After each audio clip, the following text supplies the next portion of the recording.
Thank you, Mr. Speaker, sir. Mr. Speaker, sir, I rise to ask question number 2 of 2021 under my name in today's order paper. And the question is directed to the Minister of Commerce, Trade, Tourism and Transport.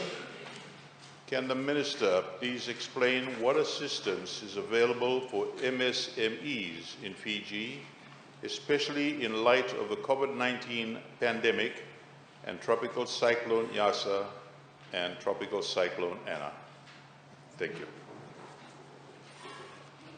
Thank you. I now call on the Minister for Commerce, Trade, Tourism and Transport, the Honourable Faiz Karim. You have the floor. Thank you, Honourable Speaker, sir. Mr. Speaker, sir, I'd like to thank the Honourable Mokwana for his question. And it's an extremely pertinent one because it concerns the vast majority of Fijians and the most vulnerable at that. Mr. Speaker, sir, it is a known fact that micro, small and medium enterprises actually plays a critical role in progressing the economy as catalyst for nation building. According to a 2019 World Bank report, it's estimated that MSMEs contribute more than 60% to employment in low and high income countries. In Fiji, Mr. Speaker, sir, in pre-COVID times, it was estimated that MSMEs contributed about 18% to GDP and 60% to the labor force. Mr. Speaker, sir, the Fiji First Government has always and will continue to have our MSMEs and grassroots communities at heart. And this is actually clearly spelled out in our National Development Plan to promote entrepreneurial culture through sustainable micro and small medium enterprises. MSMEs operate across all economic sectors, whether formally or informally, and they actually remain at the pulse of a nation. The pandemic, Mr. Speaker, sir, compounded with tropical cyclones Yasa and Anna, have tested our resilience and our grit and our determination as Fijians like never before. Mr. Speaker, sir, I'm confident that under the leadership of our Honourable Prime Minister, we will steer clear of these turbulent waters, and the revival and continued strengthening of the MSMEs will play a crucial role. Whilst we remain focused on achieving the strategic goal of promoting entrepreneurial culture amongst the MSMEs, we have remodeled and rethought ways to actually achieve this. And these unprecedented times require unprecedented and innovative solutions. So in addition to our ongoing programs such as the Young Entrepreneurship Scheme, commonly known as YES, the National Export Strategy, NES, the Integrated Human Resources Development Program, IHRDP, and the Northern Development Program, the Fijian government for the first time offered loan packages to MSMEs. These loans are at very concessionary rates ranging from about 0.5% to 1.5%, and this fills the void that was actually left by commercial banks and offers much needed cash injections of up to about $21,000. The loan packages, Mr. Speaker, sir, were also offered to Fijians who were actually laid off due to COVID-19 and wished to venture into entrepreneurship. This initiative brought together the public and private sectors, and private sector experts provided the much needed commercial input into the assessment process, whilst the government provided the actual funding. And I thank the members of Business Assistance Fiji who laboured for free to ensure our MSMEs remain afloat. Mr. Speaker, sir, from the 9,000 plus odd loan applications received, approximately 98% have been assessed, with close to about $30 million loaned by the Fiji Revenue and Customs Services. Mr. Speaker, sir, that's $30 million of direct cash injection into the economy. And this is a positive and a very remarkable achievement.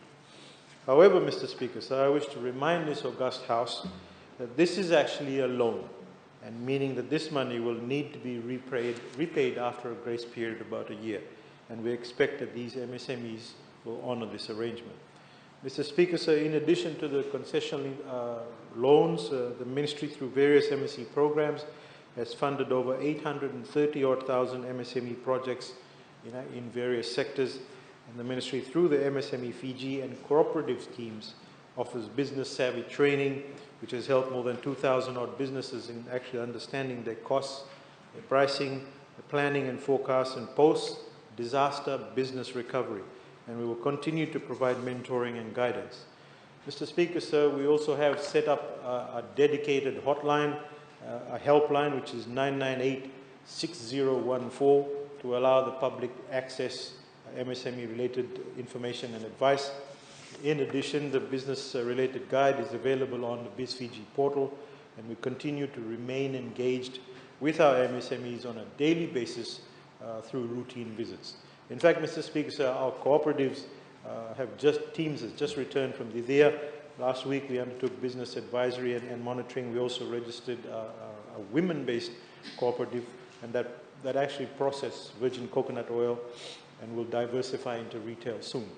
So we hope to further assist these cooperatives, Mr. Speaker, sir, by welcoming them into the Fijian-made family to provide greater market access. Mr. Speaker, sir, what my ministry is doing for MSMEs is we're not sitting in the comfort of our offices. We're actually here to serve Fijian businesses, and we'll continue to do so. And given our feet and heart is closely planted to the ground, we'll make more meaningful impact. We cannot do this alone, Mr. Speaker. So that's why we continue dialogue with our development partners and relevant ministries to assist. Just recently, the ministry participated in the UN Food and Agriculture Organization Country Programming Framework Review, where we discussed new opportunities to strengthen agri-tourism. And these are new and innovative ways to continue to evolve, and MSMEs need to take stock and be ready for business when we actually open our borders.